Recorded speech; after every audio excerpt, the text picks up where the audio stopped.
Welcome to today's edition of the Rush 24/7 podcast. Hiya, folks. How you doing?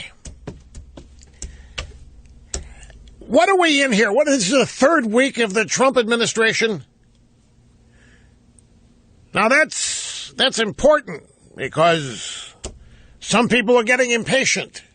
3 weeks in, not seeing some action out there. The drive-bys in the left. You know, it's amazing. These are people that love government. They love government. They love government process. And they are the ones bringing it to a screeching halt. Isn't it amazing? Their gridlock is back.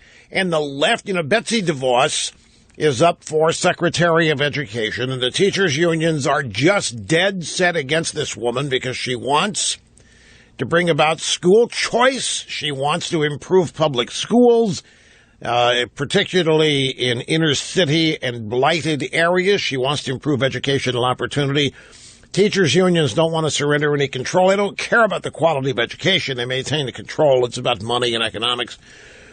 And the Democrats in the Senate can call Betsy DeVos anything. They call her a devil woman. They can call her a bitch. And nobody ever accuses them of sexism.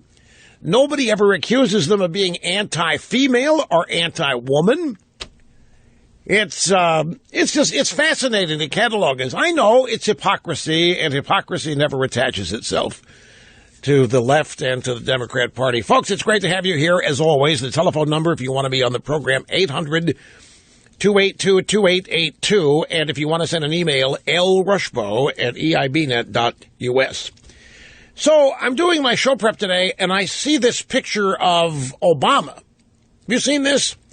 He's out there wind surfing down in the British Virgin Islands on a private island owned by Sir Richard Branson of Virgin Airlines. And honestly, when I saw the picture, I thought, before I knew anything about it, I thought it was a picture of a woman getting ready to do water ski or do something out there in the ocean. And then I saw the caption, and it says Obama, and I look, what? And when you look at this picture, the way the helmet looks like it's a female with long black hair, everything about it, I was stunned. And then I remembered the mom jeans throwing out the first pitch at the Washington National. I know we're not supposed to observe such things, and I know we're not supposed to comment on such things, but I couldn't help it. I was literally shocked when they told me that it was Barack Hussein Obama in this photo. You can see it. It's up there at drudgereport.com. Drive-bys are livid. Mike Pence, by the way, on the Betsy DeVos thing, Pence is on his way up to Capitol Hill to cast a tie-breaking vote when they get to the confirmation vote for Betsy DeVos. It remains a teachable moment, educational opportunity to explain all of this obstruction and protesting that the left is engaging in. And it's gotten to the point now where Rahm Emanuel, mayor of Chicago, has told them, you people need to back off. You need to calm down. We are not going to have national power anytime soon. This isn't the way to do this. Even David Frum, who desperately wants the protesters to succeed in stopping Trump, is telling them, don't do it. It won't work. This didn't stop the Iraq war. It didn't stop Bush doing anything, and it's not going to stop Trump. Give it up.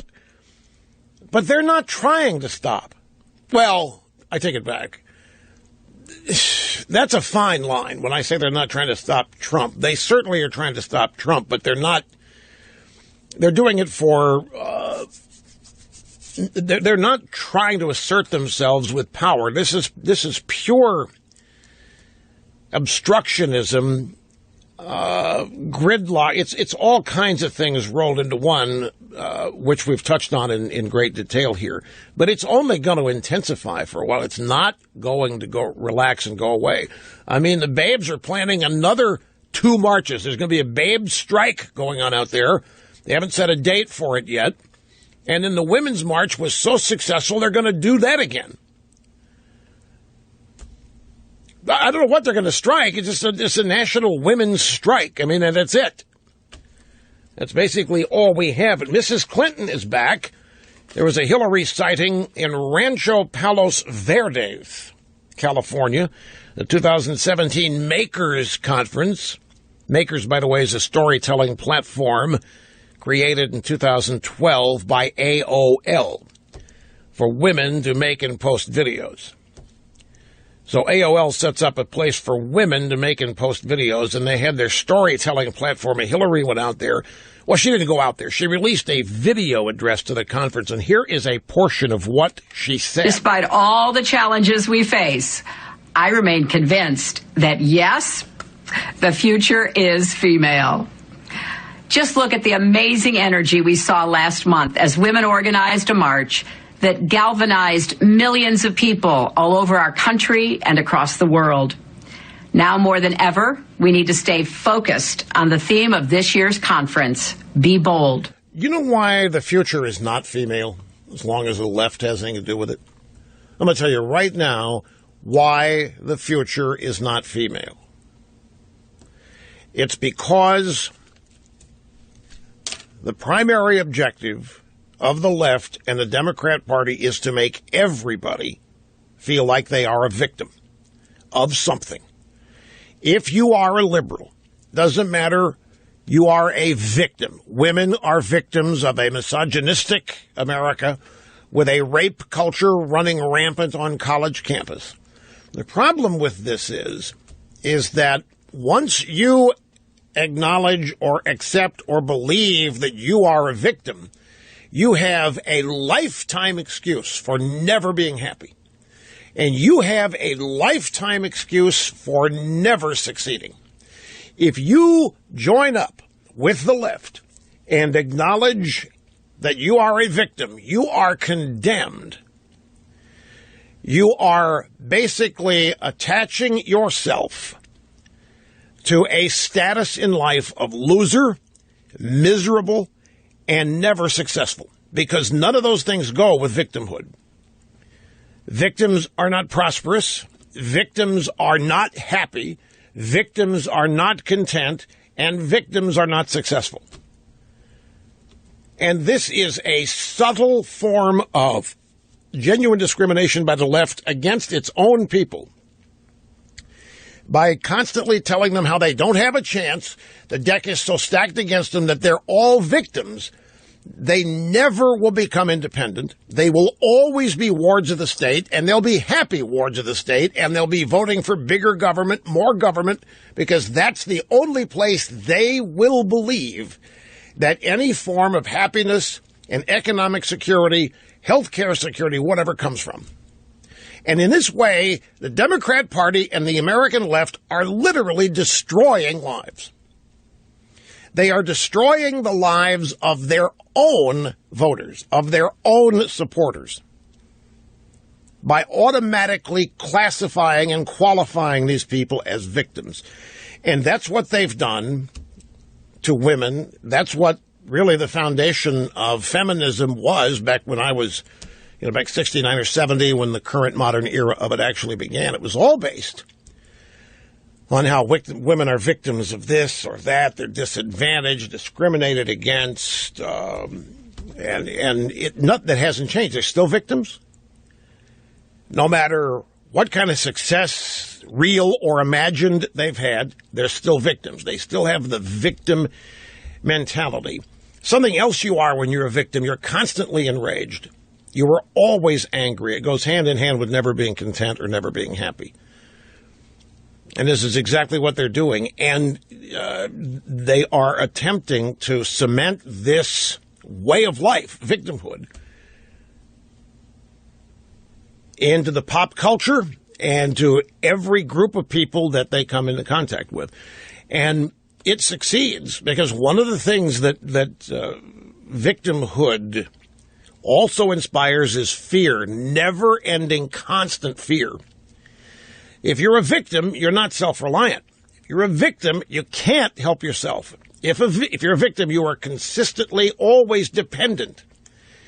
Well, when the Democrats don't win, as they didn't do in 2016, and as they have been losing at the state and local level in demonstrable numbers.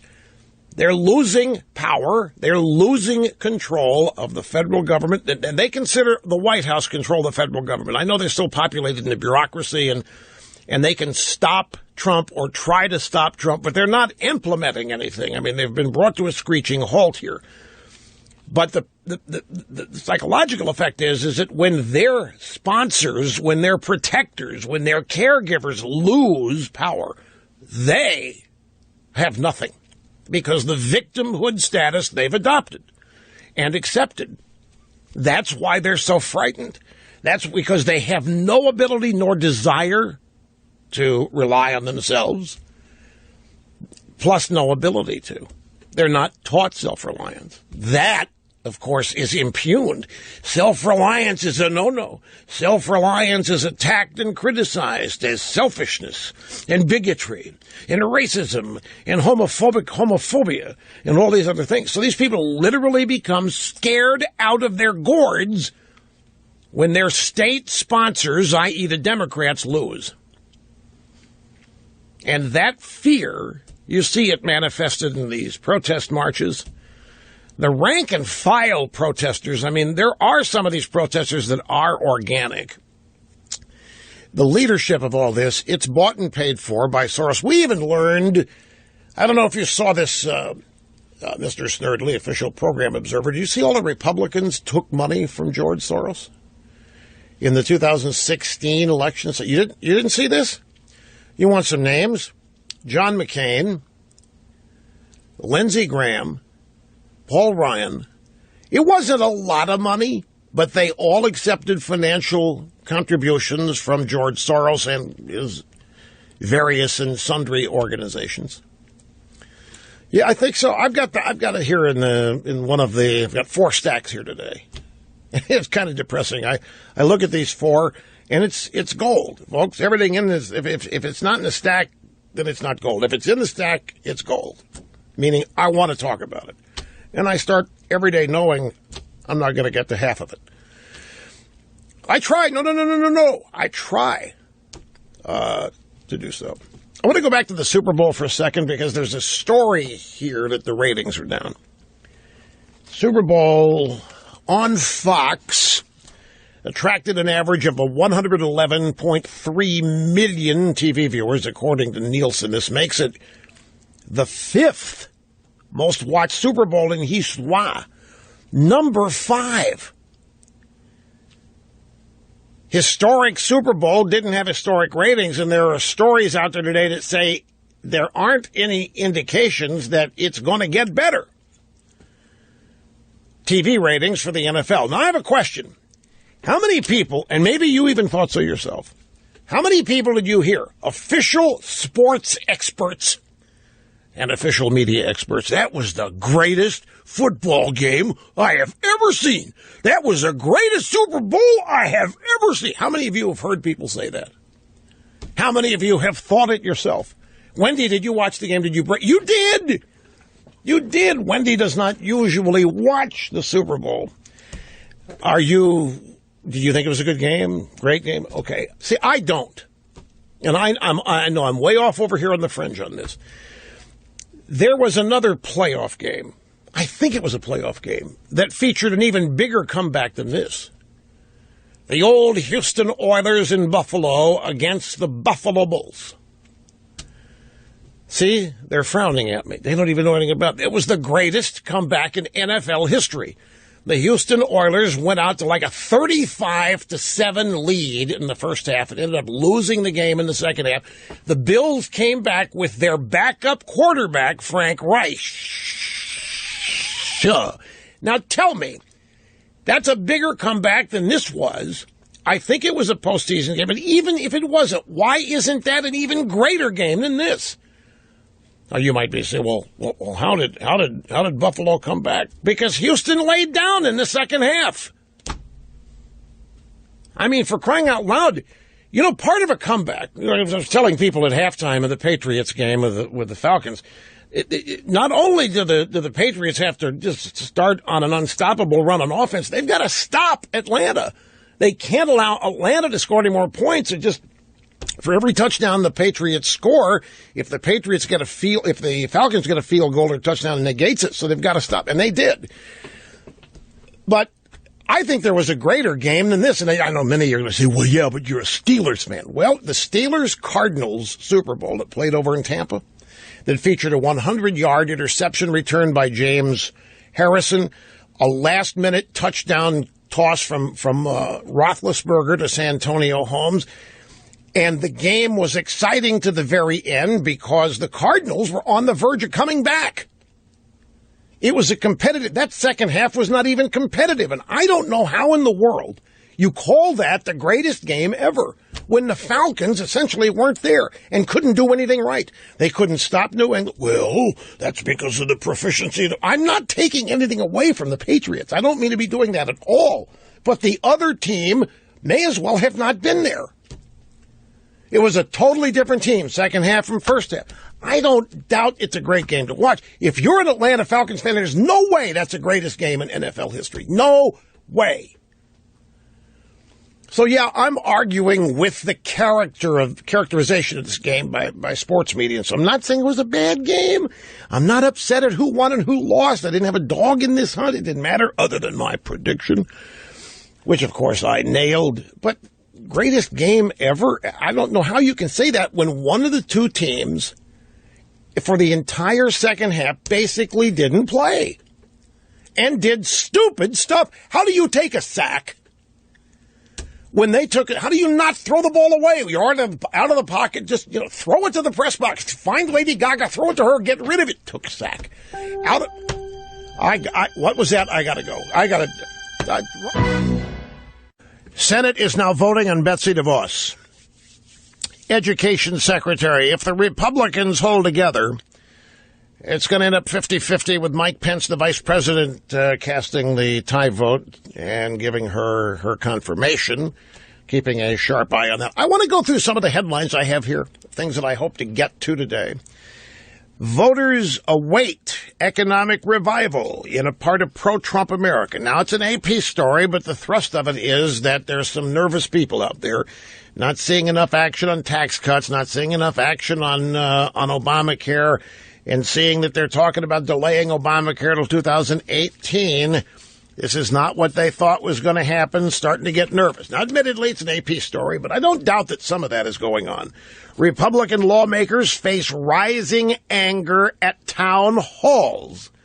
Again, this is a Hill.com story. This is designed to make it look like Republicans going home to town halls are being met with massive liberal opposition in their districts, i.e. from people who didn't vote for them. This one desperately calling for me to clarify, give you the right perspective. Trump says replacing Obamacare could take until 2018. On the humorous side, well, I guess it's not humorous to people involved to say, Reuters story, couple calls it quits over Trump. This is about a 75-year-old couple where the wife learned that the husband voted for Trump. She's a socialist Democrat. She admits she's a Democrat trending socialist. When she found out her husband voted for Trump, she wants a divorce. Not kidding. I mean, not making that up. Katie Tur, NBC News, has suggested that Trump, since he admires Putin, will be responsible for the suspicious deaths of journalists. I'm not making this one up. There's actually an NBC info babe named Katie Tur, and Trump has called her out before, like during the primaries, during press conferences, and he's called her out. She actually thinks that Trump is going to be responsible for mysterious deaths of journalists, because Trump likes Putin, and Putin kills journalists he doesn't like. I still crack up when I read drive-by media talk about Trump asking Russia to dig up dirt on his opponent. Maybe when he was joking around, maybe Russians can find Hillary's emails when nobody else could. They really think Trump was asking for Russian help in digging up dirt on Hillary.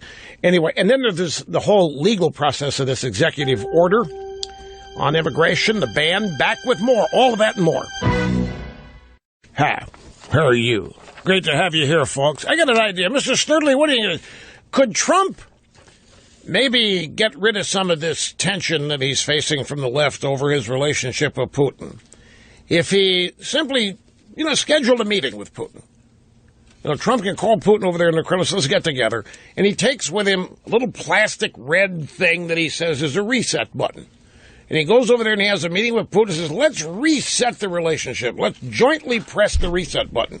And then Trump says to Putin, if you just be patient while I work my way through my honeymoon period here, work my way, find my feet with the Democrat opposition, I'll have a lot more flexibility after I have succeeded in tamping down some of my Democrat opposition. Do you think the media and the Democrats would say, okay, now we're talking.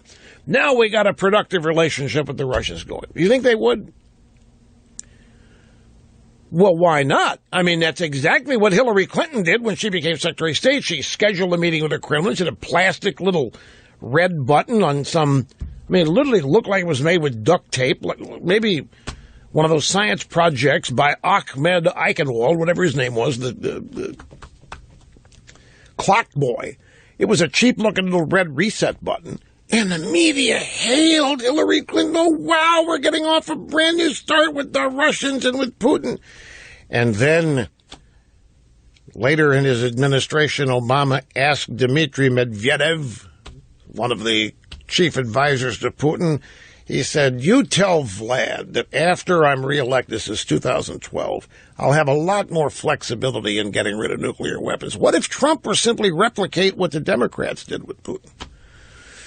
You think he could erase all this bad stuff and get a fresh new start? I kind of doubt it. That's sort of why I asked the question. Betsy DeVos has just been confirmed as historic. The vice president cast the tie-breaking vote, getting her confirmed.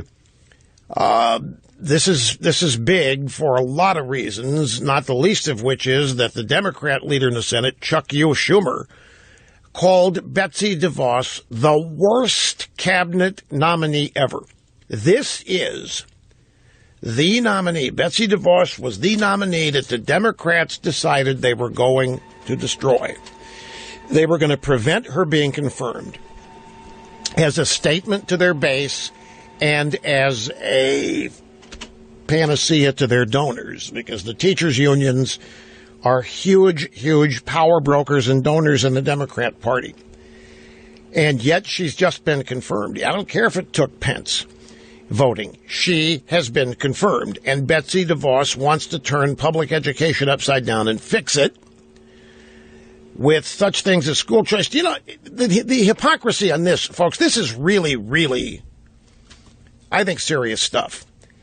The Democrat Party has always proclaimed itself to be the party of the little guy, the disenfranchised, the downtrodden, the hungry, the thirsty, the victims, all of the poor and all of the powerless. The Democrat Party was their champion.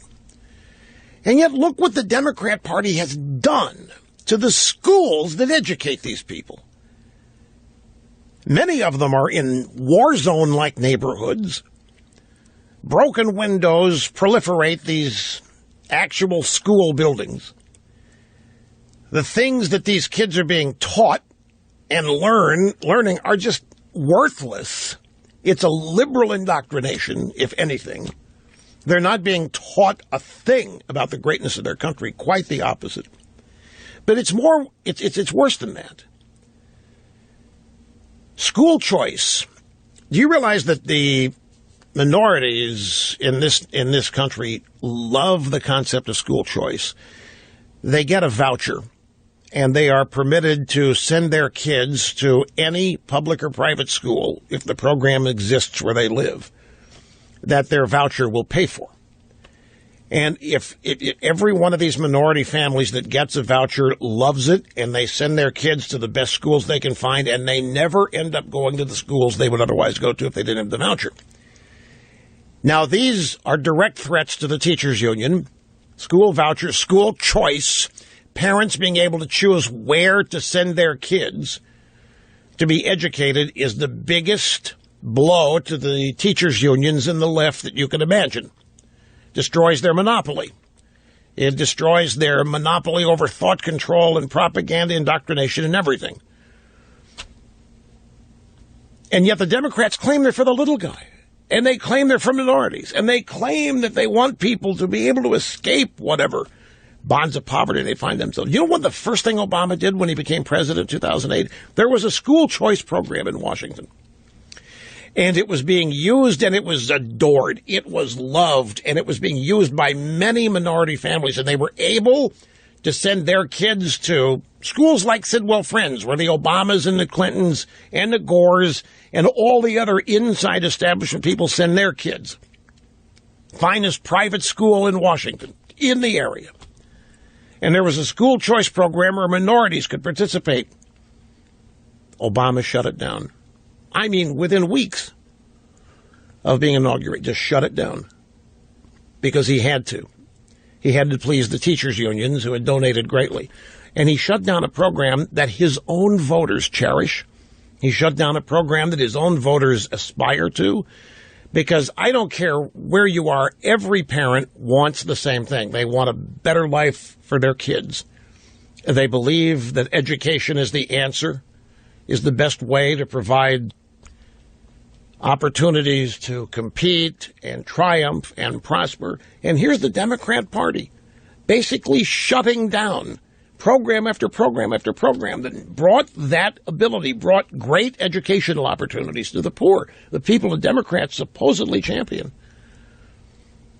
And they're never called on it.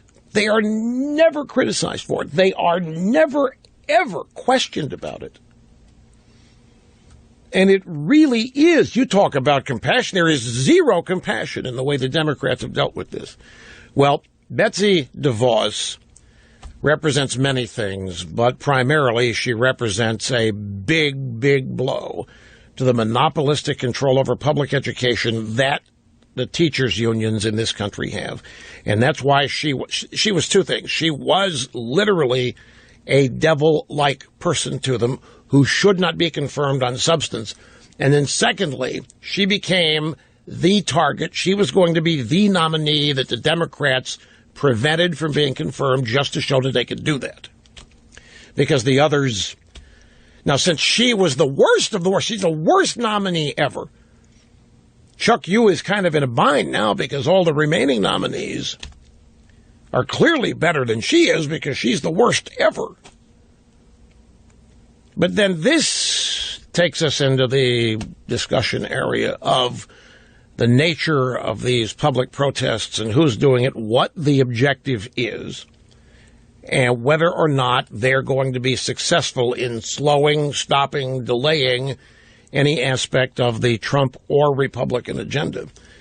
And I'll tell you, regarding the headline here, voters await economic revival in part of pro-Trump America. Now, I know it's an AP story and they're out trying to cause trouble. But let me just ask you, how many of you, I know I'm not going to be able to hear the answer, but I'm going to guess some of you are going to answer yes to this. How many of you are starting to get alarmed when you see the president say, well, we're not going to be able to do anything with Obamacare till next year? And you haven't seen much happening on tax cuts yet. And you see the judiciary shutting down the Trump attempt to vet would-be terrorists getting into the country.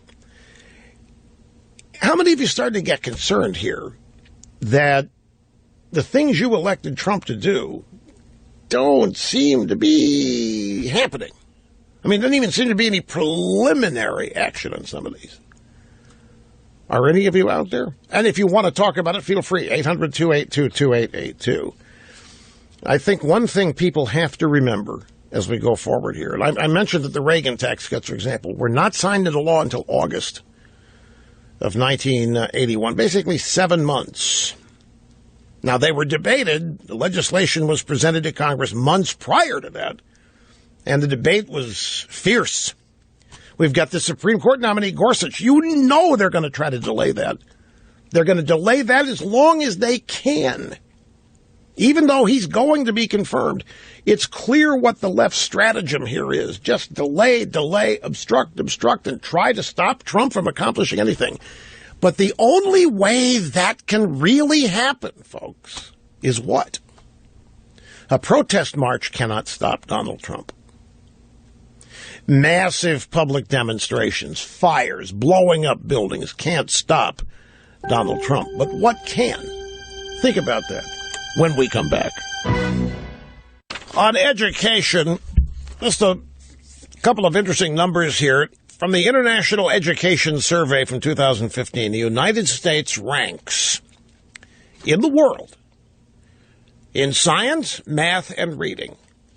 Are you ready for the number? We are number 25. We are 25th in the world in young people learning science, math, and reading. And here we had today 50 Democrats. By the way, not one Democrat crossed the aisle. Not one Democrat was interested in cooperating. Not one Democrat was interested in demonstrating how Washington can work. Not one Democrat was willing to cross the aisle and demonstrate compromise in an area important to all of our children. Not one Democrat. Not a single Democrat. That's why it required the vote of Mike Pence. So we had 50 Democrat senators trying to deny Betsy DeVos nomination to lead the Education Department, which is a disaster. It has to be reformed. Better yet, busted up. Betsy DeVos, a champion of school choice, of competition. She's a champion for all screwels and screwel children. America's public education system is no longer great. It's mediocre. And that's being kind, given the resources. I mean, you look at how much money we spend on education, and you look at where we rank, and then you encounter people and see them on TV or whatever, you read what they write, and you find out that ranking is probably accurate.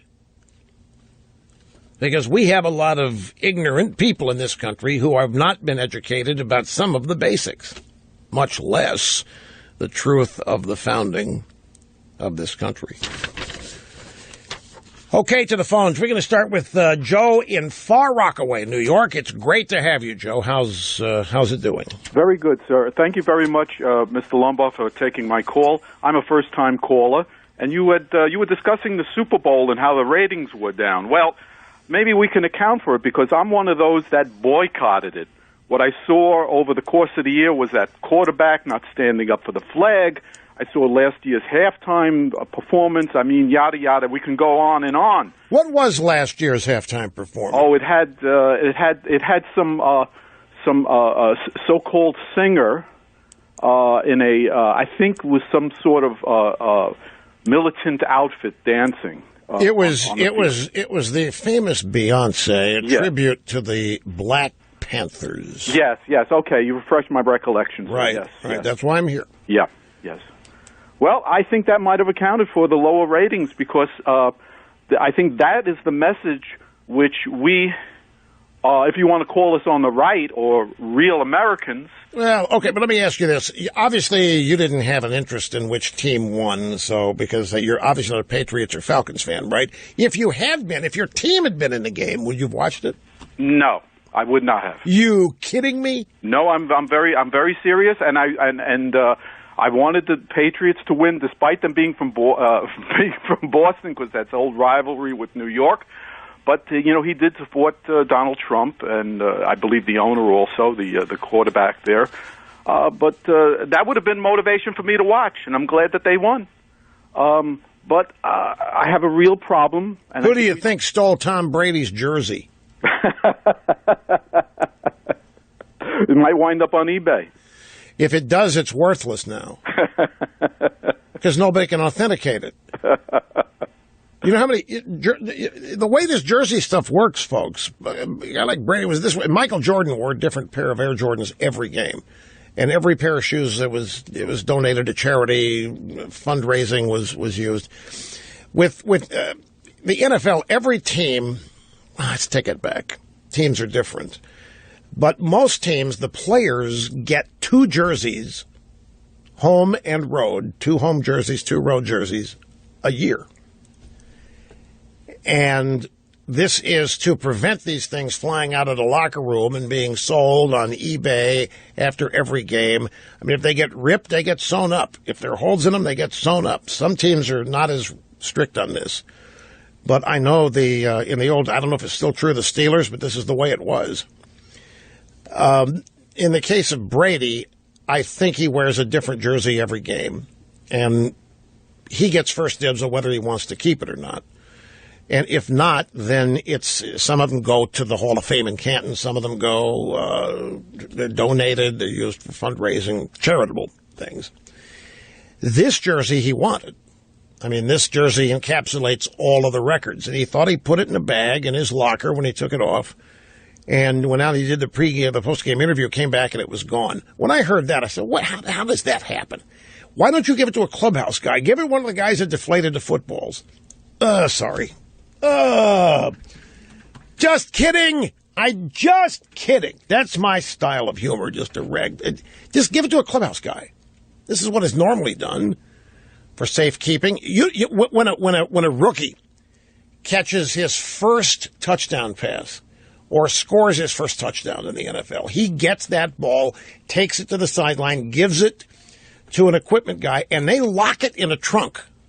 They mark it and they lock it in a trunk so that it doesn't get lost during the game, and it's available after the game for the rookie to keep and put on his trophy counter or wall or whatever. This jersey, the fact that this is missing, and here's the thing, now since it's missing, there are legitimate Brady jerseys out there. And by the way, the New York Giants were involved in a memorabilia scandal once where they were accused of faking game jerseys and making brand new game jerseys look like they had been muddied up and dirtied up in games, and they were being distributed as actual game worn on field souvenirs when they weren't. This is a big business. It's a big deal. Brief timeout, because we're a big deal as well when you get these obscene profit timeouts. I don't mean to mislead. There's not just one thing that could derail or delay the Trump agenda, but there are a couple that are atop the list. What do you think they are? We have that and a lot more when we get back. The views expressed by the host on this program documented to be almost always right 99.8% of the time, and it's climbing. Our telephone number, if you want to be on the program, is 800-282-2882, and the email address, lrushbo@eibnet.us.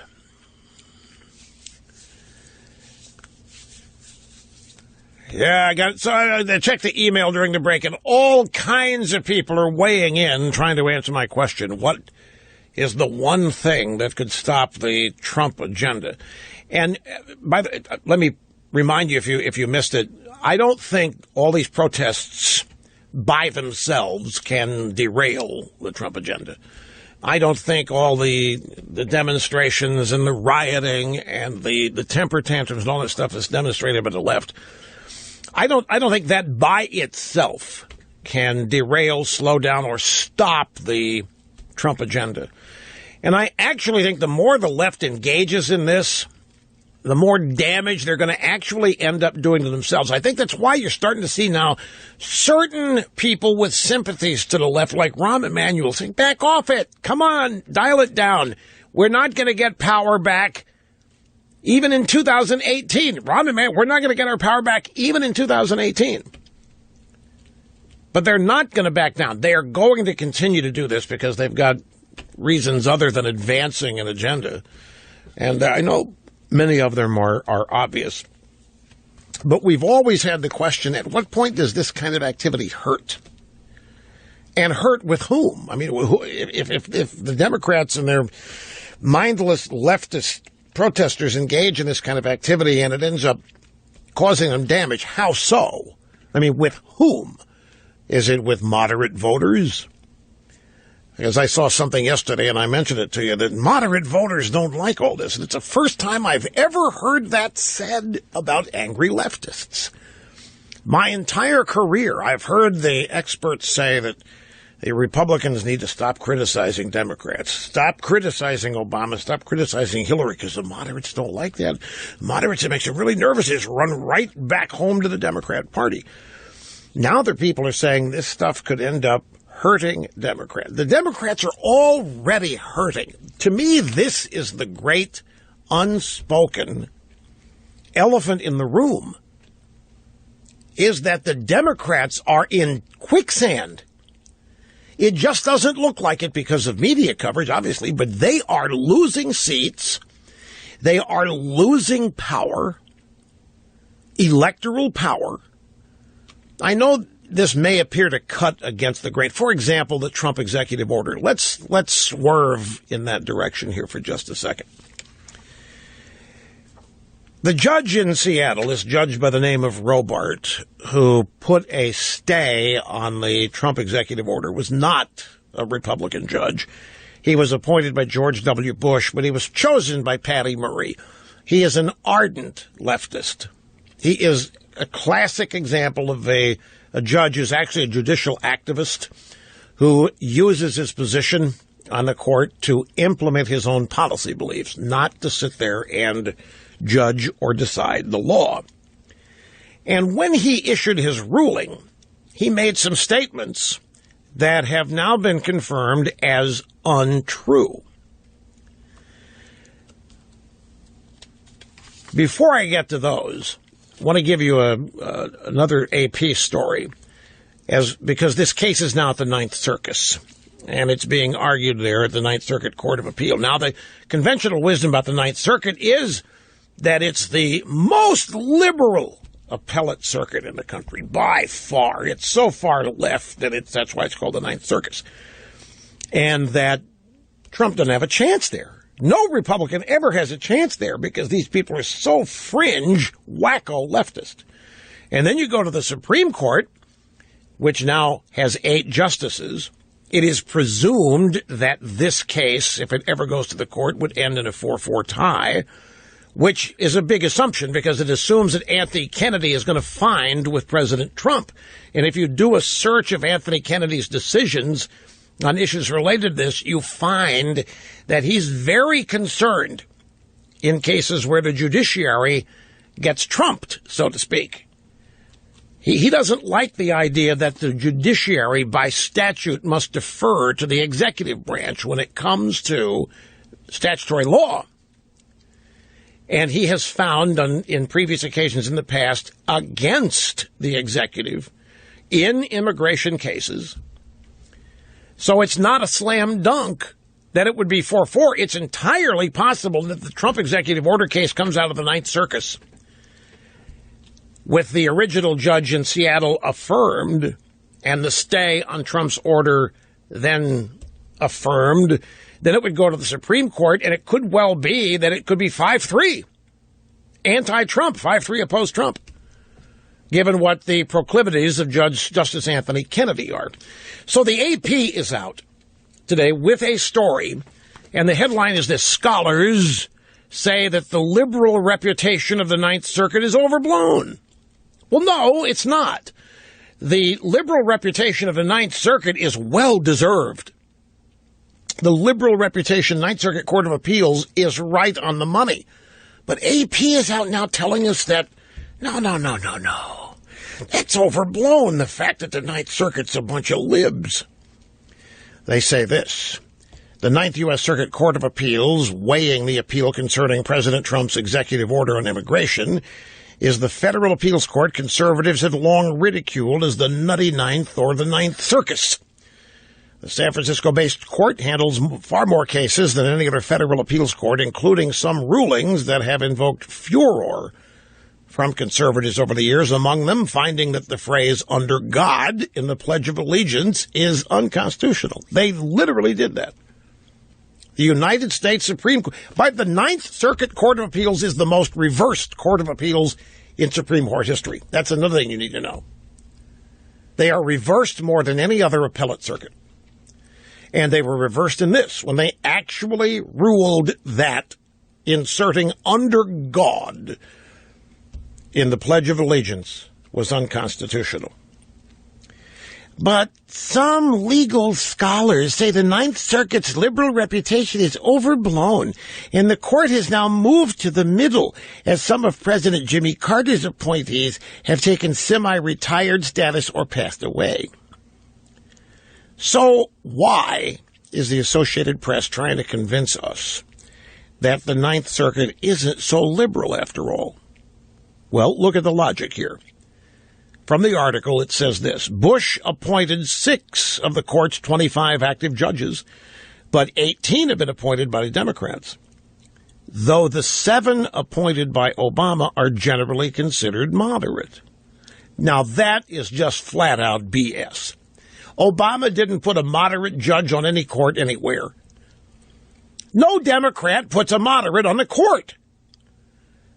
That would be protest-worthy. The Democrats put activist leftist extremists on courts.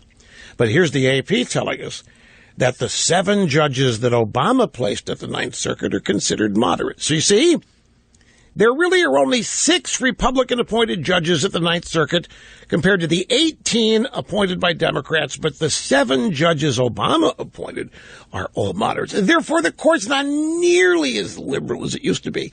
And the purpose here, when the Ninth Circuit upholds the judge in Seattle, it's not going to be said because this is a bunch of liberals staying loyal to each. No, this is a bunch of moderates who are ruling on the law that President Trump's a wacko, insane lunatic and was off his rocker when he did this. That's why they write this story. So that the low-information crowd, the millennials that pick it up on Yahoo News, will believe the Ninth Circuit is just made up of intelligent, reasonable people, and they quickly found that Trump is a lunatic. I have news for you. Trump's executive order is entirely legal. I don't know. Some people might think they botched the implementation, the rollout, but it's entirely legal by virtue of statutory law. By that I mean there are statutes, federal statutes, laws passed by Congress, which grant the President of the United States this explicit power. Obama has used many of these statutory laws in executive orders on immigration. But back to the judge, Judge Robart.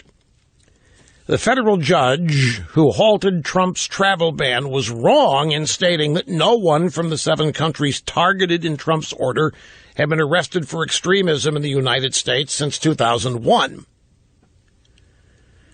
Now, this was one of the things originally reported. The judge, in his ruling, implied the president's a nutcase. I mean, he's got this ban on travel from these 7 countries, and we've never had anybody from these 7 countries arrested in this country. And the fact that you would even need to fact-check that to find the judge is wrong is a little bit disturbing. When Judge Robart said that the press should have laughed at this in his face, of course, they're never going to laugh at his face. Just last October, an Iraqi refugee living in Texas pleaded guilty to attempting to provide support to the Islamic State group ISIS, accused of taking tactical training and wanting to blow himself up in an act of martyrdom. In November, a Somali refugee injured 11 in a car and knife attack at Ohio State. He would have been arrested had he not been killed by an officer. There have been about a dozen Somali refugees in Minnesota arrested and convicted for extremism since 9/11. The AP reports some of this, but not nearly all of it. The point is the judge was wrong. Everybody's out there talking about what a doomcough Trump is and how he's ignorant and doesn't even know what he's doing, and they revel in this brilliant judge. The judge got fact after fact after fact wrong in his ruling, and his ruling didn't even rely on the law. And Breitbart has a story providing even more details the AP couldn't manage to admit in their fact-check article. Headline, Seattle judge ignorant about jihad convictions prior to imposing refugee reform ban. Now they're starting to get concerned. NPR. Headline, what if something happens after judge's ruling on Trump's travel ban? And here's how the story begins. If a refugee commits a crime, will a federal judge have blood on his hands? President Trump says yes. After Judge James Robart temporarily blocked an executive order that stopped all refugees as well as visitors from 7 Muslim-majority countries, the president tweeted, "Who is Judge James L. Robart and why did he block Trump's immigration order? Can't believe a judge would put our country in such peril. If something happens, blame him and the court system. People pouring in. Bad." That's Trump's tweet. So now the left is all at Twitter. Well, they're all worried because Trump raised an important point. The judges out there say, "We have anything to worry about. We've never had any people in these 7 countries arrested for anything when it's not been demonstrably proved not true." So if an act of terrorism happens by somebody that snuck into the country because the judge stayed the order, will blood be on his hands? The left is trying to say, no way, not possible. It's all going to be Trump's fault. But they can't. Washington Post has even picked this up. If something happens, Trump points his finger in case of a terrorist attack. President Trump appears to be laying the groundwork to preemptively shift blame for any future terror attack on America from his administration to the federal judiciary as well. He's not shifting anything. He's not laying the groundwork. He's pointing something out. The president took steps that he promised he would take during his campaign to engage in a much tighter vetting of refugees and illegal immigrants pouring into the country, particularly from Islamic Jihad nations, and a federal judge stayed the order, shut it down. The federal judge, by the way, does not have the authority that he used to do this. Even so, Alan Dershowitz said that the president could have ignored this order and kept his order operative. But Alan Dershowitz said that Trump has apparently too much respect for the judiciary to treat them that way. But this judge didn't even make a legal ruling. He presumed to know the president's state of mind. He presumed to know what the president's intentions were. And that's where we get into the gray area. The judge basically saying that the president was engaging in a religious ban. And he wasn't. This is about safety. It's about vetting people who might have ill intentions. It's not about banning religious people, which we can do too if we want to, but that's not what this is. So it's being argued at the Ninth Circuit now. And we'll see what happens there. The odds are that Judge Robart will be upheld, and then we'll make fast tracks to the Supreme Court, where all bets are off. It's 4-4, unless Kennedy joins the Judge Robart crowd, in which case, well, it'll be fascinating to see what happens if the Supreme Court stays the stay, confirms the stay. Meanwhile, demonstrators and protesters, in their own words, anti-Trump resistance leaders say they want to make America ungovernable. Behind the mass protests, choreographed chants, and acts of violence, leaders of anti-Trump resistance efforts are communicating the same simple but dark message. They want to make America ungovernable for the President of the United States. Now, want to raise an observation with you. Who is it constantly whining and moaning and caterwauling about gridlock? The media, the Democrat Party. They're always complaining when the Republicans try to bollocks up an Obama agenda item, or when the Republicans refuse to act fast on a piece of legislation the media and the Democrats want. They accuse them of gridlock. Here comes the sum total of these resistance protesters saying that's exactly, we're going to make this whole country come to screeching halt. We're going to make sure that you can't govern. And they're applauding it.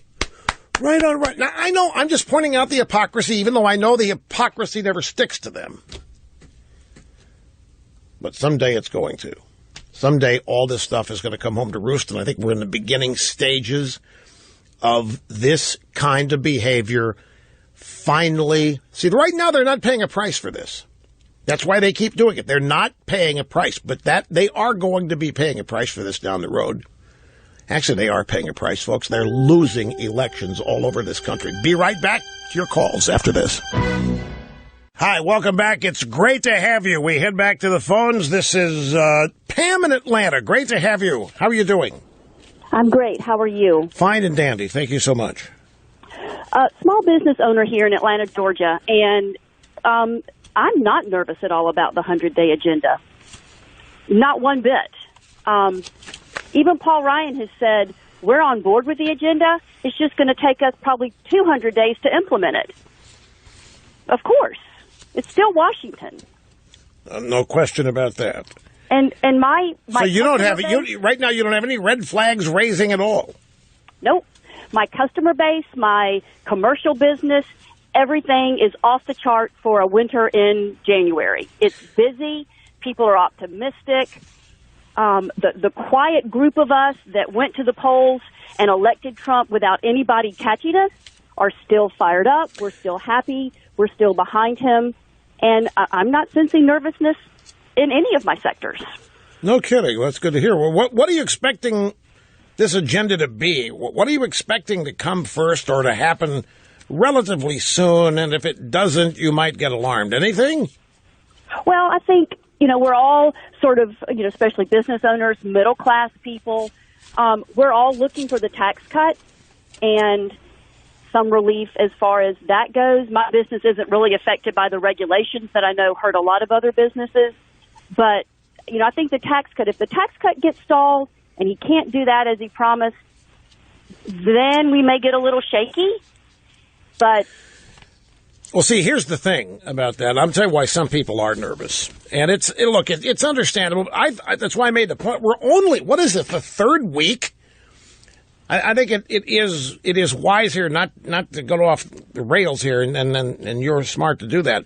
But people look at this, okay, well, we got all three branches. We've got the judiciary. We've got House. We've got Senate. We've got the White House. There's no reason why. They can't stop us. Is what the Democrats cannot stop us. They don't have the votes to stop us if the Republicans stay unified. So what? Hell's bells.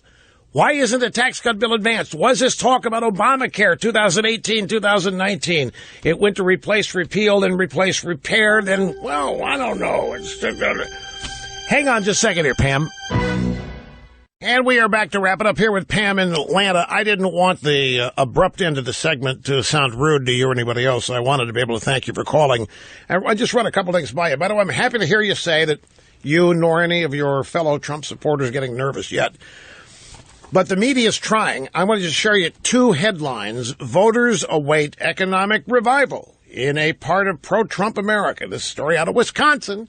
Blue state failed for Hillary. AP trying to say that Trump voters in Wisconsin already starting to get nervous. Their economic circumstances aren't better yet. This is the 17th day of the Trump administration. Right. The next headline, this one's more problematic. You may have even seen some of this on the news.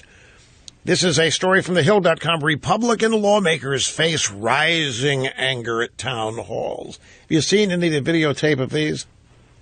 I have not, but it's vicious.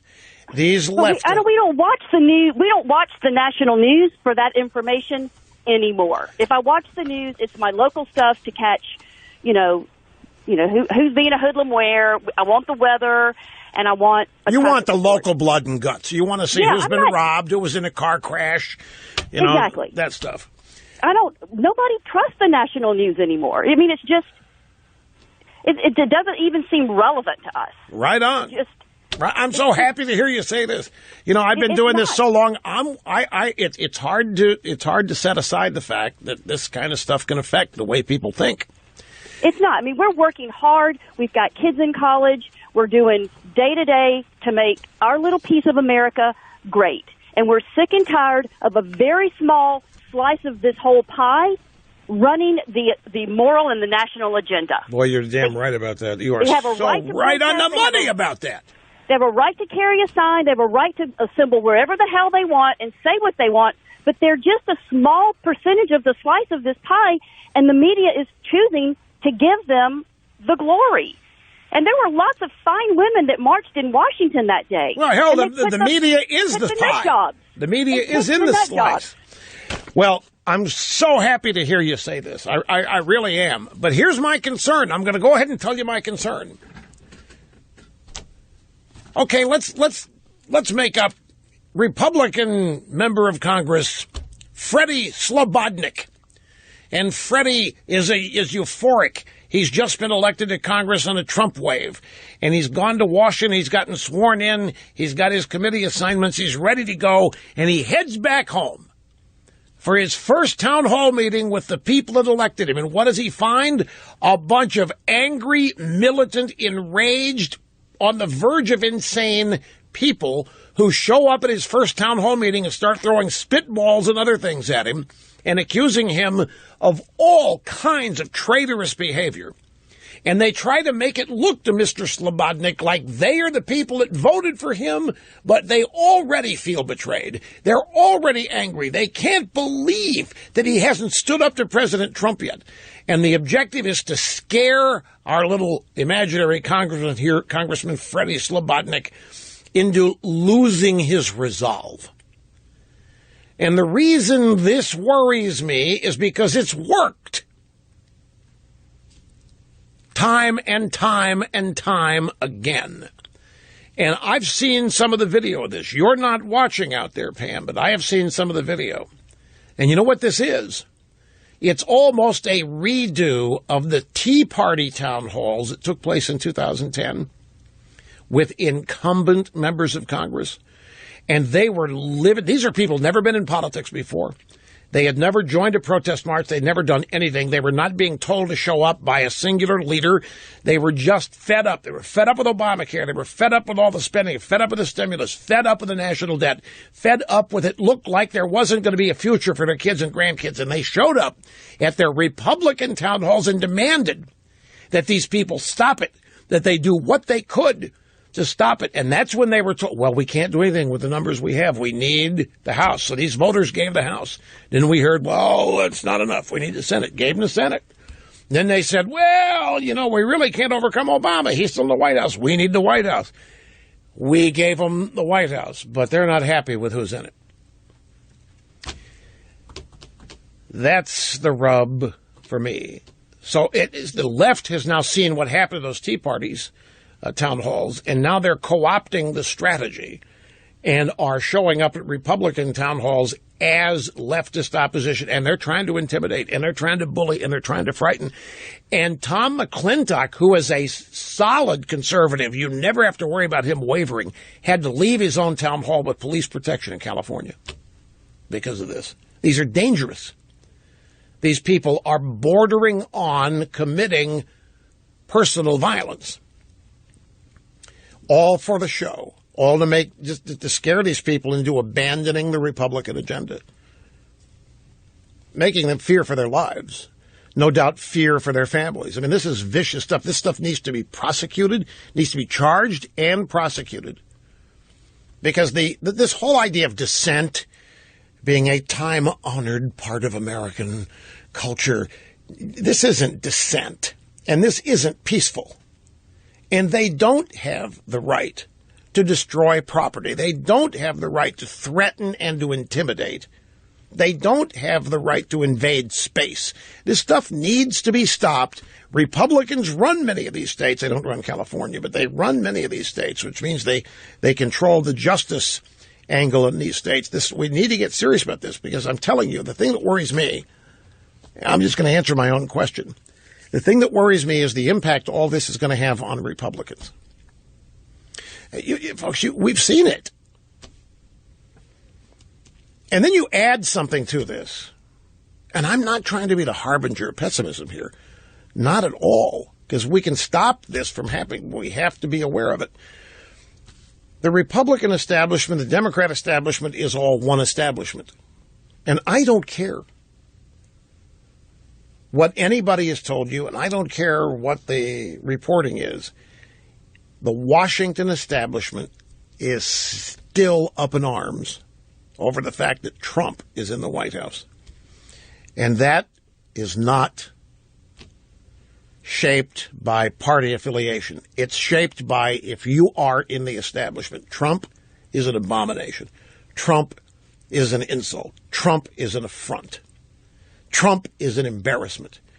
And so the purpose of this organization, of any organization, is self-perpetuation.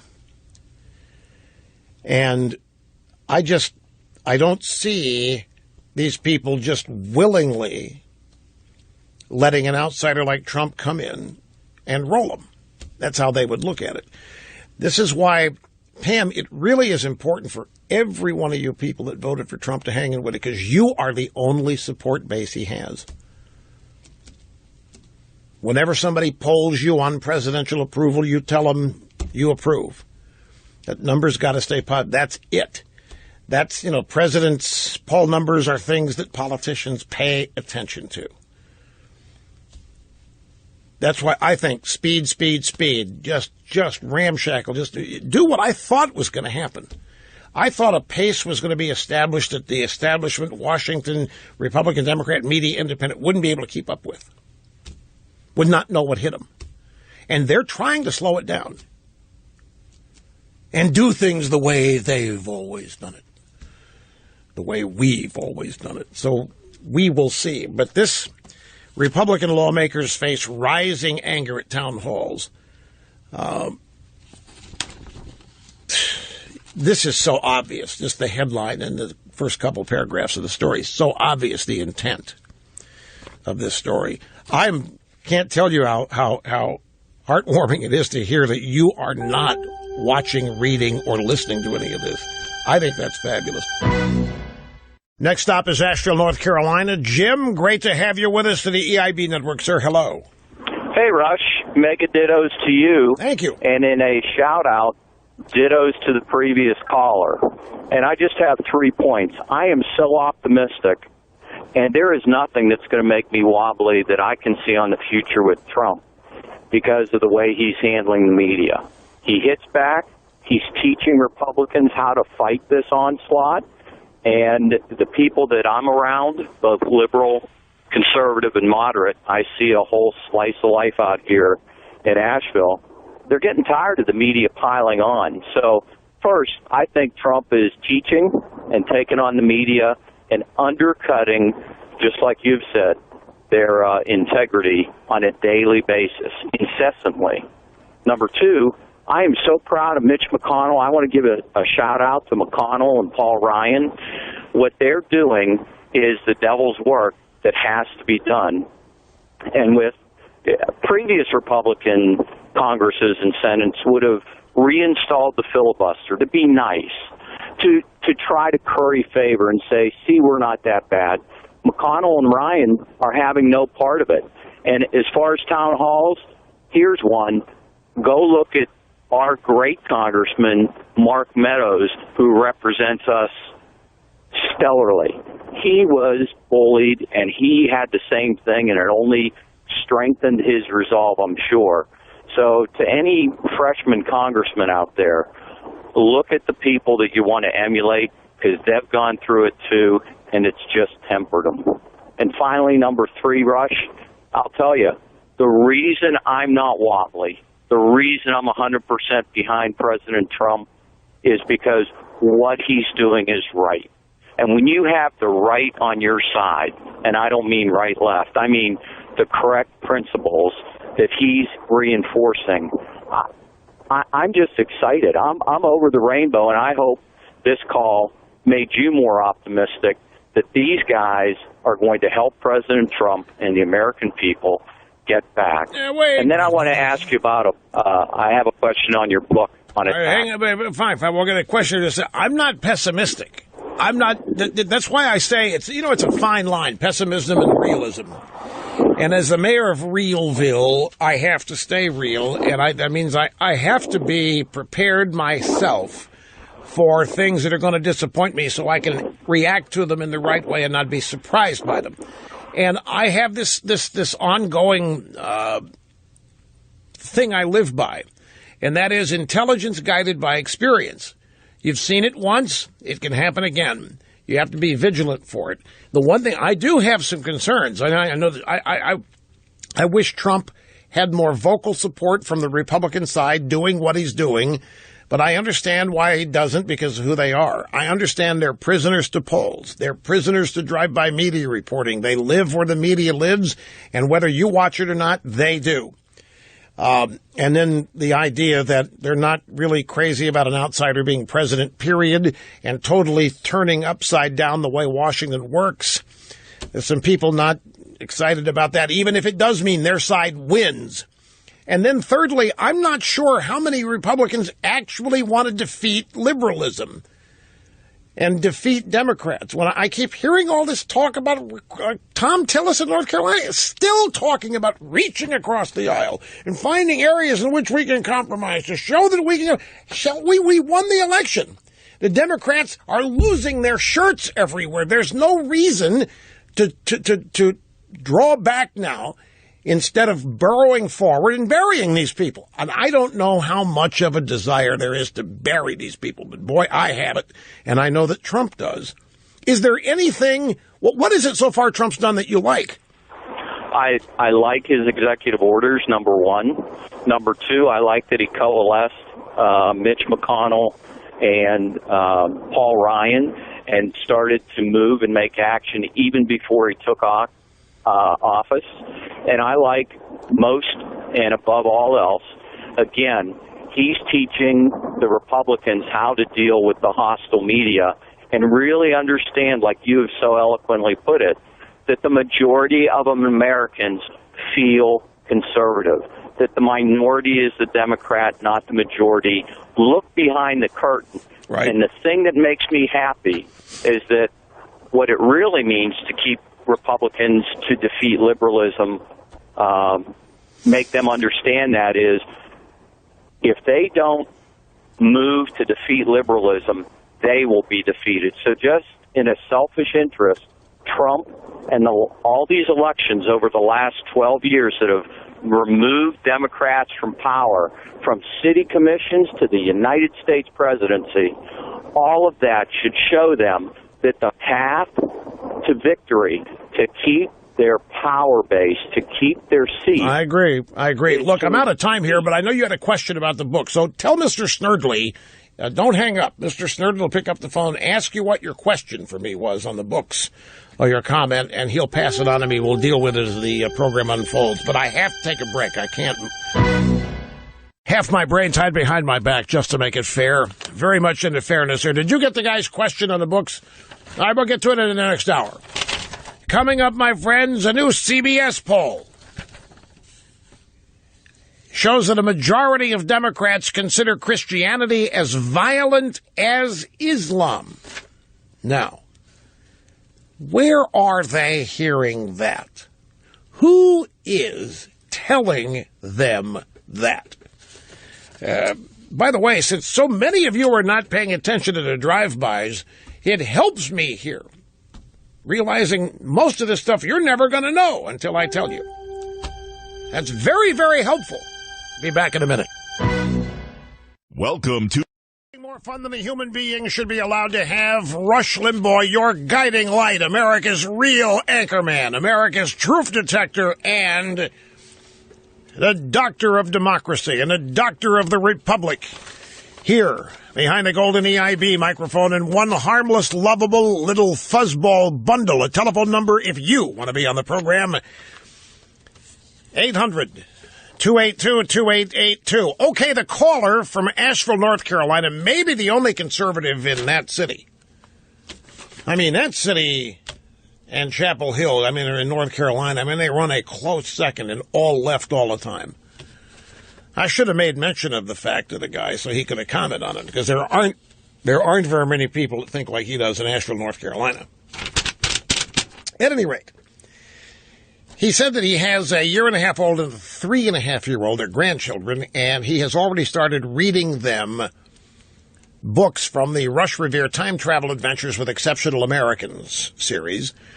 And he wants to know if I think reading to them that early will imprint their minds, much the same way classical music in the womb is supposed to.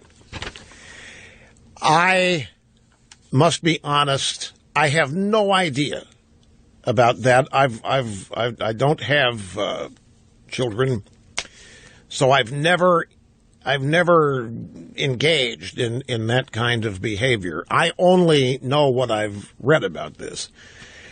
And as opposed to imprintation, I think repetition is probably what makes a greater impact, and not just on infants and crumb crunchers, young adults and adults.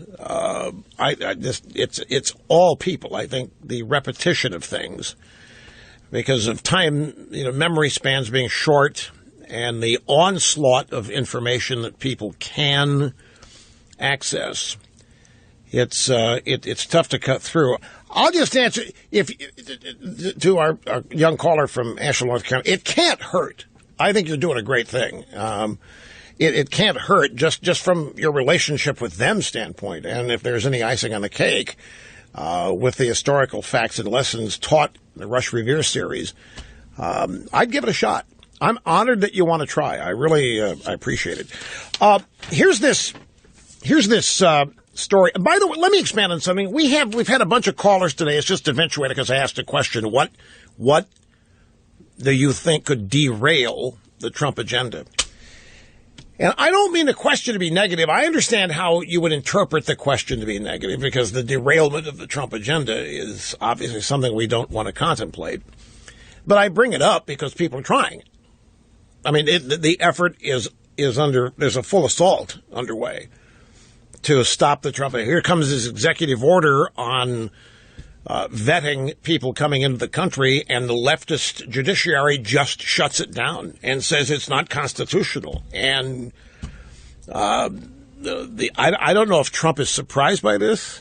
I don't know if they were caught by surprise that this was going to happen. I kind of think they were.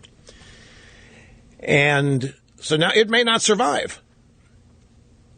It may not survive. Now, interestingly, Mr. Kelly, the new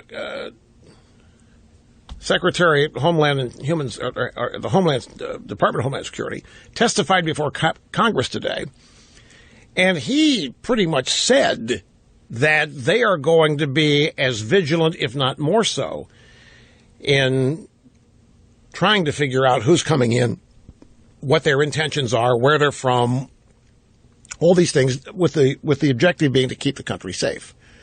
And I think if you look so far with DeVos, I think is the 7th cabinet secretary to be confirmed. There are still, Sessions is still not over at the Department of Justice yet. Rex Tillerson just shows up at the State Department last week. I think when Trump's cabinet gets in place, I think you're going to start to see things humming. I actually think that Trump's cabinet is going to be a more actively involved cabinet than most presidential cabinets are. And it's just it's a sense that I have. These are all people that are doers, and they've already made their mark in the world. They don't need fame. They don't need money. They don't need any of the things that attach to these jobs. They have demonstrated success in their chosen fields. They are at the pinnacle in their chosen fields. Therefore, they've made their money, their fortunes, or what have you, and they have all the fame in the world that they want.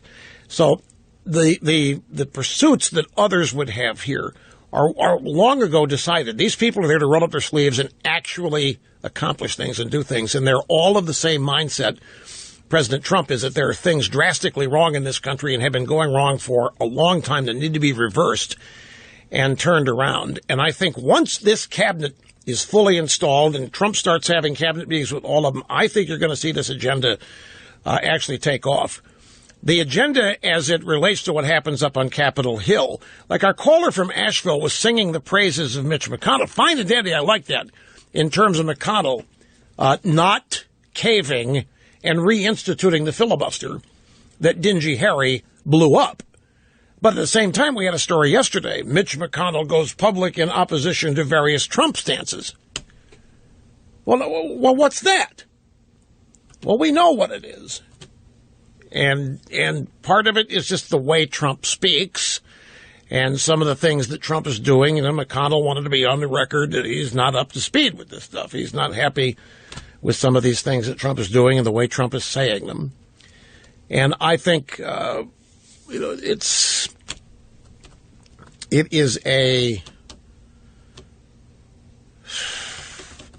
a potential minefield out there.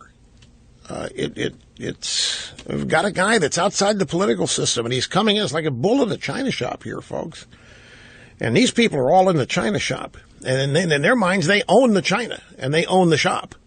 And here comes this guy roaring through, not caring what gets broken in the process of fixing things. And they're just, the pace that he wants to use, they're not accustomed to. The direct confrontation with the media. Believe me, Republicans don't want any part of that. They're not on board for any of that. So I'm not trying to be pessimistic, but these are things that Trump's even going to have to be aware of as he attempts to advance the agenda. Let me grab a call because it's right in line with what we're talking about. It's Rita in Jacksonville, Florida. How you doing, Rita? I'm glad you called. Okay, yes. Thank you for taking my call, Mr. Limbaugh. Yes. Yeah, I have an old-fashioned flip phone, and I was trying to get through to you for weeks, so I thought it was impossible. But it was worth it because I really enjoy listening to your show. I've been listening for 5 years now. Thank you. And yes, and I have an 8-year-old brother. He is a big fan of your books. But what I wanted to ask you was, why does it take so long to appeal Obamacare? Well, let me tell you, Sean Spicer's doing the press briefing right out of the White House, and he was asked variation on that question. And InfoBabe in the press corps said, "Are you happy with the president saying that it might not be 2018 or might be 2018 before we can actually do anything meaningful on the repeal of Obamacare?" Because the president did say that. And Spicer said, look, we have not changed our minds on repeal and replace, but that is a monstrous piece of legislation. It's over 2,000 pages. The Democrats spent their lives writing it. We weren't even allowed to see what it was, until it was passed. He reminded people, Pelosi said, we have to pass it to find out what's in it. And so he was saying that dismantling this is going to be a huge project. You can't just, it's not like a building that needs to be destroyed. You go in and dynamite the thing and raise it. This has to be unwound and unraveled. And here's the sticking point, Rita.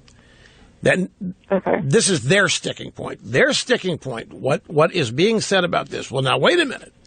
There are 20 million Americans who have insurance through Obamacare, and you can't just take it away from them. What is going to happen if you just go in there and blow it up and take away their health insurance? There are 20 million Americans who didn't have health insurance before Obamacare, and now they do. Now, I don't even know whether the number is accurate, but the point of the question is asked of Republicans. The question is basically, how can you be so heartless? How could you be so cruel? How could you take these poor people who have nothing until we give them Obamacare, and now you just want to go in and take it away like you Republicans always do? You just want to take away everything people have. Why? Why? Why? That's the question. That's what that question means. Yeah, because I'm just so sick of the left attacking our president. They just need to step aside and give him a chance. Not going to happen. He's going to have to force them aside. They are not going to willingly step aside.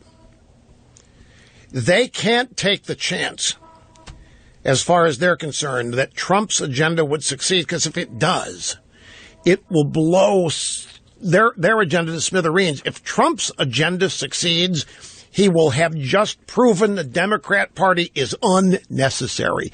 He will prove that the Democrat Party's not needed. He will prove that their agenda all these years has actually been a drag on this country.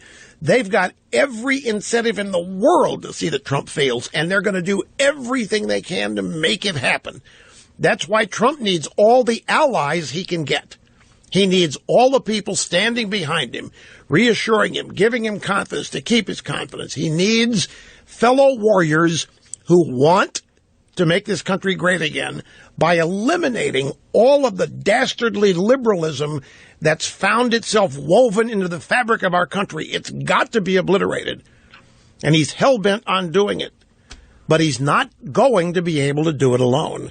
And I guarantee you this, Pam, if they can ever come up with a poll that's accurate, that shows his approval numbers around 40 or 42 or 45, then you watch. That's blood in the water, and the sharks are going to start circling. And whenever that poll, if it ever happens, they're going to say Trump's already failed. He's lost his voters. He's lost his base. And they're going to say that poll means the American people no longer want what Trump is offering and what he was offering in the campaign. I mean, this is all what they have planned.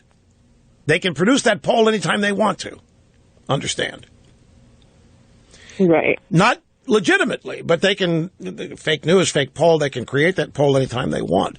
Trump needs insurance policies. He needs backup and support for when these kinds of things happen, because the Democrats are never going to give him a chance. They're never going to stand aside. They're never going to say, okay, man, let's see if your ideas work. They're never going to give him the chance because they know they will. The Democrats know that Trump's ideas are going to work. They may not like it. They may not, Trump is a nationalist and a populist, and he wants to get America out of the world. And, of course, they're just the opposite. They want America shrunken to become part of the world and nothing special in the world. Trump wants us to be exceptional and great again and leading the world. They don't want any part of that. But he doesn't have the support group that Obama had. Obama had the media. Obama had, academia, Hollywood, pop culture, loving him, supporting him. Exactly. Trump's got none. He's got nothing but you who voted for him. Right. And himself. And it's a great thing he believes in himself. And it's a good thing that he likes himself. And it's a good thing that he's undeterred by any of this so far. That I happen to know. But to answer your question, Obamacare, the 20 million who have insurance, supposedly. I mean, the truth about Obamacare, it's a disaster. It is unraveling before our very eyes anyway. It will implode on its own weight, as it was designed to do. Rita, Obamacare's ostensible purpose was to fail with Democrats in charge, so that they can say, hey, we tried all these free market reforms. Hey, we tried letting the insurance companies run the show. Hey, we tried this. Obviously, it doesn't work. We need single payer run by the federal government, which in that scenario would mean the Democrats. That's what was on the agenda. So Obamacare is failing as it is designed to do. The number of enrollees is way below what the projections were. The number of people that have signed up, this 20 million people that have insurance that didn't, they pull that number out of thin air, and it's designed to make everybody stop. Oh, yeah, that's right. We don't, and the weapon here is this message that the Republicans want to take away health insurance. The Republicans want to take away health care. The Republicans want to deny it. They've got theirs, but they don't want you to have yours. And the Republicans don't want that message out there. The Republicans don't want to get into a fight about the message because in their minds, they can't lose. They can't win fights in the media. I've heard a couple of people say today that Trump is showing the Republicans how to behave. Yes, that was what I considered the great benefit of the Trump campaign. When it all started, the greatest thing about it to me was that Trump was showing you don't have to fear political correctness. You don't have to fear any of these so-called restrictions that the left has put on people. You don't have to avoid attacking the media. You don't have to avoid attacking the president. You can tell the truth and triumph. And I was hoping that it would bleed over and influence the way Republicans began to behave. Because I thought that was one of the real values of what Trump was demonstrating. And I am convinced that that's one of the primary reasons he has so much support. And why, as long as he keeps doing that, his support's not going to vanish. But in terms of the Republicans learning it, there's some signs, some evidence, but not a lot. I appreciate the call, Rita. I hope that helps. I'll be right back, folks. New CBS poll shows that a majority of Democrats consider Christianity as violent as Islam. 66% of Democrats believe when it comes to other religions, such as Christianity, Judaism, Mormonism, et al., They are responsible for just as much violence as Islam. Only 14% believe that Islam is more violent, which totals out to 1 out of 7 Democrats. Meanwhile, Republicans have few qualms calling Islam a more violent religion than the others, a majority of 63%. Now, keep it, Democrat is a regional party now. It is a regional political party. You ought to see a map of this. It's stunning. It's a greater illustration. It's called vividmaps.com. We've already posted them at rushlimbaugh.com. It's literally parts of the left coast, parts of Texas, parts of Mississippi, South Florida, and then up the East Coast, and a little circle there in Chicago, and that's it. Something like 300,000 square miles of this country is Trump country. I'm getting them confused with the counties. It's just massive. They are a regional party now, and they're located in liberal enclaves on the coasts. But this idea that Christians are more violent or as violent as Islam, where does that come from? Where do these Democrats hear that, do you think? All right, here are the numbers. Trump land, areas of the country voted for Trump, 3 million square miles, which is 85%. The area of the country that voted for Hillary, 530 square miles, or 15% of the country. When you go to counties, Trump carried 2,623 out of 3,112. 84% of all counties Trump carried. So 85% of the square miles and 84% of the counties. And I'm telling you, the areas here, you can barely see it when you look at it at a distance, the places that voted for Hillary and the Democrats. And they really are a minority party. And Trump keeps winning. And Betsy DeVos, she's confirmed. I mean, the Democrats threw everything they had, and they couldn't stop her. They're going to try to make her life miserable, but they could not stop her. This, Sessions and all these other people, DeVos is who they really wanted stopped because of their control over the education system. And this now stands to be upended. And Trump just keeps winning. No matter how it looks, no matter what they're reporting, Donald Trump keeps winning. His cabinet nominees are being confirmed. He's going to get Gorsuch confirmed to the U.S. Supreme Court. We're only on day 17 here. And at some point, folks, the Democrats can't continue this illusion that they're winning here. They're losing their shirts.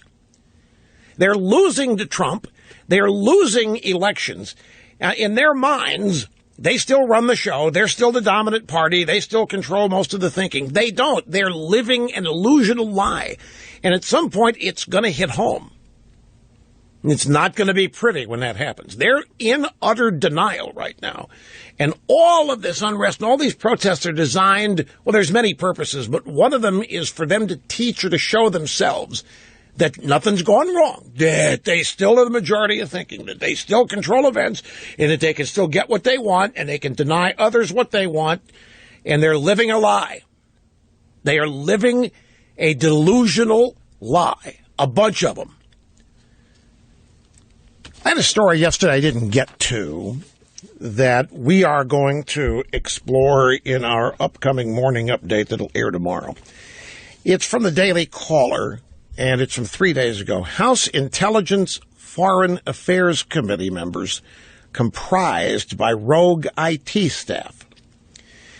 And here's the thrust of this. 3 brothers who managed office information technology for members of the House Permanent Select Committee on Intelligence. Do you realize this is the committee meets behind closed doors? Nothing ever happens in public. No testimony. Nothing happens in public at the Select Committee on Intelligence. 3 brothers who manage the office IT for members of that committee and other lawmakers were abruptly relieved of their duties on suspicion they had accessed congressional computers without permission. The brothers are named Abid, Imran, and Jamal. The last name is Awan. They were barred from computer networks at the House of Representatives last Thursday. 3 members of the Intelligence Committee, 5 members of the House Committee on Foreign Affairs were among the dozens of members who employed the suspects on a shared basis. The 2 committees deal with many of the nation's most sensitive issues and documents, including those related to the war on terrorism. Among those whose computer systems may have been compromised, Debbie Blabbermouth Schultz. Man, this woman, she needs to do something because whatever computer she's got, everybody's getting into it.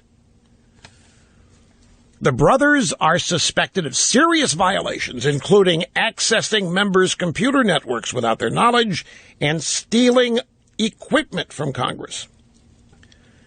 Jamal Awan handled IT for Representative Joaquin Castro, Texas Democrat, serves on both the Intelligence and Foreign Affairs committees.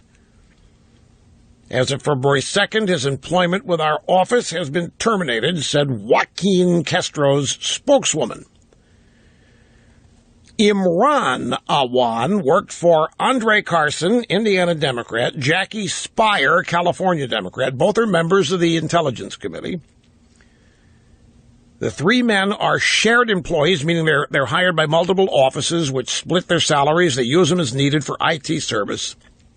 A criminal investigation into 5 unnamed people began late last year related to serious, potentially illegal violations of House IT policies. Okay, the questions are somewhat obvious here. Do I really need to ask the question? No, I don't. I don't need to ask the question. This question just is shouting itself.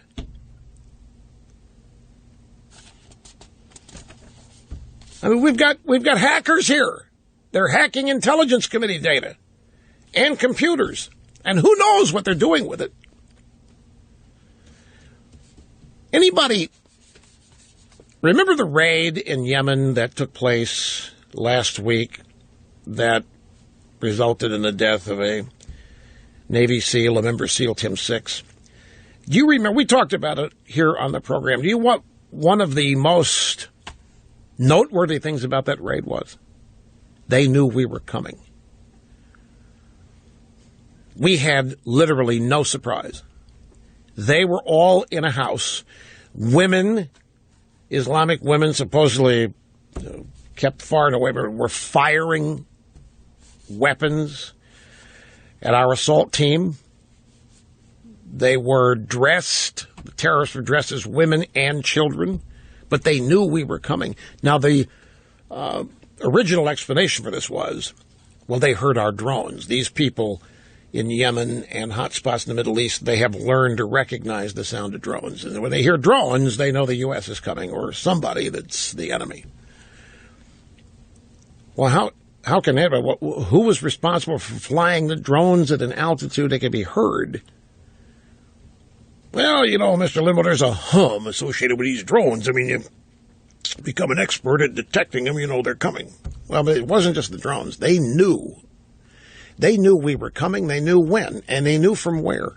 Now, how does that happen?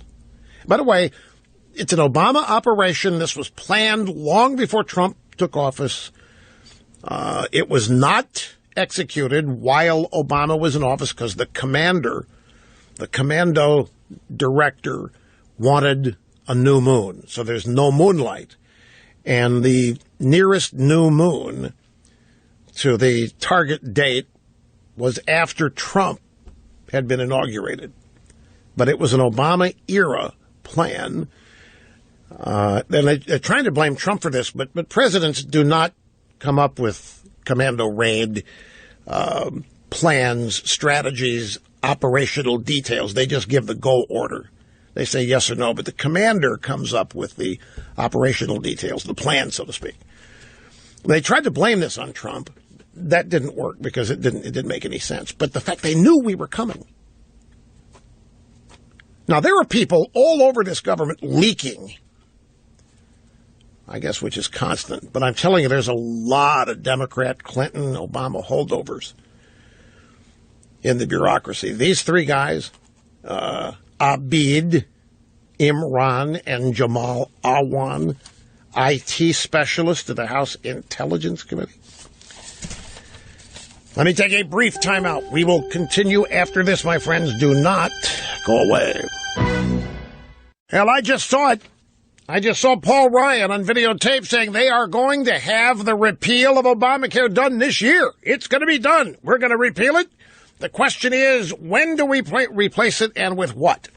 So he was followed by Jim Jordan from Ohio. By the way, the conservative caucus in the House, I mean, these guys are doing great. Do not interpret anything I say about quote-unquote Republicans to affect them. I think Jim Jordan just said, what do you mean? It's a bad bill. It's falling apart. Get rid of it. And the info baby, well, why don't we replace it with you? It's bad. Whatever ends up is going to be better than what it is, even if it's nothing. We can come up with policies that people can actually afford. The people that have Obamacare now need subsidies for it. The idea that we're getting rid of something that's good is absurd. It's falling apart. It's a bad deal. Repeal it. And I have to agree with him. All this talk about, well, but what do we replace it with? You know, Susan Collins, one of her partners in crime, has got a compromise bill that will say if you like your Obamacare, you get to keep it. She's dead serious. And she's proposed that as being part of any kind of a repeal and reform. Well, you can't do that. The bill is bad. Obamacare is bad. Getting rid of it would be good, which is the whole point. There are people committed to this, and Trump is too, make no mistake. Sean in Palm Beach Gardens, great to have you. We got time to squeeze you in. Welcome to the program. Hi, thank you, Rush. Thank you for taking my call. Yes, ma'am. I love your show, and what I want to say is, and when I'm not working, I try to catch it, but I'm always working. I would like to call for mainstream media to stop covering the protesters. We have seen the Women's March, the women parading around as women's private parts.